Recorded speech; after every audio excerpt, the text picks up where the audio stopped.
Software employee అలాగే సాఫ్ట్గా కనిపిస్తున్నటువంటి వ్యక్తి రాజకీయాలను తట్టుకోవడం అంటే మామూలు విషయం కాదు. ఎలా ఉంది ఇప్పుడు మీకు అసలు? ఇంకా మీరు పాతగా ఆలోచిస్తున్నారు. ఇప్పుడంతా జెన్జీకి కావాల్సింది ఫ్యూచర్. మనం గట్టిగా మాట్లాడుతున్నావా లేదా కౌంటర్ గట్టిగా వేస్తున్నామని కాదు, ఎంత పని చేస్తున్నది ఇంపార్టెంట్. ఈరోజు మనం చేస్తున్న పనులన్నీ కూడా విజిబుల్గా కనిపిస్తున్నాయా లేదా, మనం ఎంతవరకు వాళ్ళకి ట్రస్ట్ క్రియేట్ చేయగలుగుతున్నాం, వాళ్ళ ఫ్యూచర్ని మనం ఎంతవరకు మనం పాజిటివ్ అప్రోచ్లో కనిపించగలుగుతాం అనేది ఇప్పుడు చూస్తున్నారు. సో మనం ఇప్పుడు చేసే లీడర్షిప్ అంతా కూడా యూత్కే. ఎందుకంటే మన భారతదేశంలో 70% ఆఫ్ ది వర్కింగ్ పాపులేషన్లోనే ఉన్నాం. Between 18 to 45 70%, more than 70%. So వీళ్ళని మనం పాజిటివ్గా తీసుకెళ్ళడానికి ఇప్పుడంతా కూడా వెస్టర్నైజ్ అయిపోయింది. ఇవన్నీ కూడా కలెక్ట్ చేయాలంటే ఖచ్చితంగా ప్రోగ్రెసివ్ అప్రోచ్తోనే ఉండాలనేది నా ఆలోచన. మీ తాతగారు పైడితల్లి నాయుడు ఎంపీగా, మీ బాబాయ్ గారు నాయుడు గారు ఎమ్మెల్యేగా వాళ్ళిద్దరు చేస్తారు. అంటే తర్వాత మీ నాన్నగారు అవుతారని చెప్పేసి బహుశా అనుకోని ఉండొచ్చు, కానీ కాలేదు. అనుకోని అవకాశం మీకు దక్కింది. మీ ప్రొఫైల్ కూడా చంద్రబాబు గారు చూడడం, మిమ్మల్ని ఆహ్వానించడం.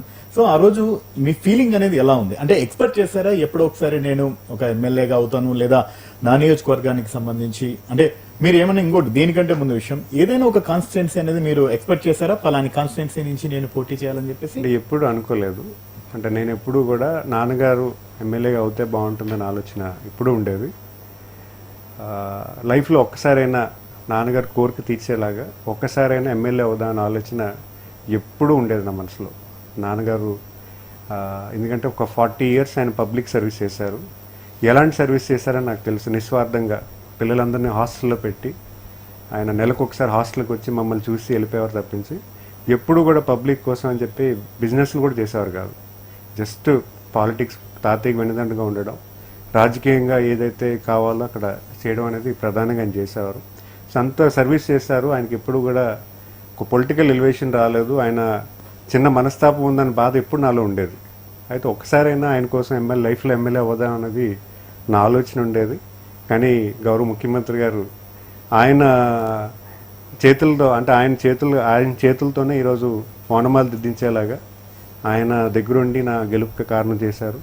ఈరోజు నాతో పాటు ముందుకు తీసుకెళ్ళి నా లీడర్షిప్ని ముందుకు తీసుకెళ్తున్నారు. అంటే మీరేమైనా ఎక్స్పెక్ట్ చేశారా ఒక నియోజకవర్గం నుంచి నేను ఈ నియోజకవర్గం నుంచి నేను ఎమ్మెల్యే అయితే బాగుంటుంది అనేది? అంటే అనుకోని విధంగా గజపతి నగరం మీకు వచ్చింది, ఏం చెప్తారు దాని గురించి? గజపతి నగరం మా సొంత నియోజకవర్గం.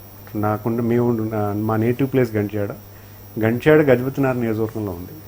సో సొంత ప్లేస్లో లీడర్షిప్ చేయడం అనేది చాలా అదృష్టం. సో ఆ ప్లేస్లో నాకు రావడం నిజంగా నేను చాలా సంతోషం పడ్డాను.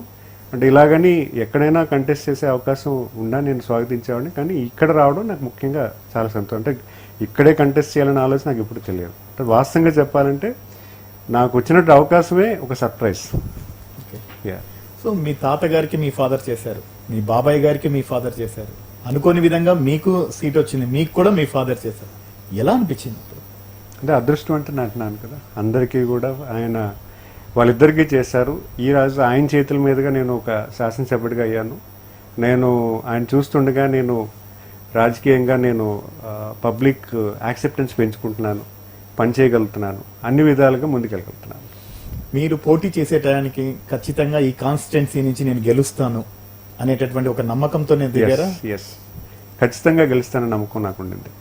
నాకు సంవత్సరం ముందు చెప్పారు, నీకు నీ ప్రొఫైల్ సార్ చూస్తున్నారు, ఒకవేళ పాజిటివ్గా ఉంటే నీ ఒపీనియన్ అంటే ఖచ్చితంగా గెలుస్తాను సార్. నేను గజపతినగర్ నియోజకవర్గంలో సుదీర్ఘకాలంగా అక్కడ రాజకీయాలు చేసినటువంటి వైన మనకు తెలుసు. ప్రజలు కొత్తదనం కోరుకుంటున్నారు, కొత్త రాజకీయ ఒరవడి కోరుకుంటున్నారు. రాజకీయం చేసేటప్పుడు పబ్లిక్ అంటే పాత తాతయ్య గారు ఏ రకంగా అయితే హ్యూమన్ టచ్ ఇచ్చేవారు, ఆ హ్యూమన్ టచ్ అనేది అప్పుడున్నటువంటి రాజకీయ వ్యవస్థలో లేదు. ఖచ్చితంగా మనం ఇవ్వాలనే ఆలోచన అయితే నాకుంది. ఆ నమ్మకాన్ని కల్పించే దశగా నేను వెళ్తాననే నమ్మకం కూడా నాకు ఉండింది. ఎందుకంటే ఒక తాతయ్య గారు సక్సెసర్గా రావడం, ఖచ్చితంగా కొండపల్లి పైడితల్లాగే ఈ అబ్బాయి కూడా ఉంటాడని ఆలోచన వాళ్ళకి ఉంది. నా ఒరవడి కూడా అలాగే ఉంటుంది.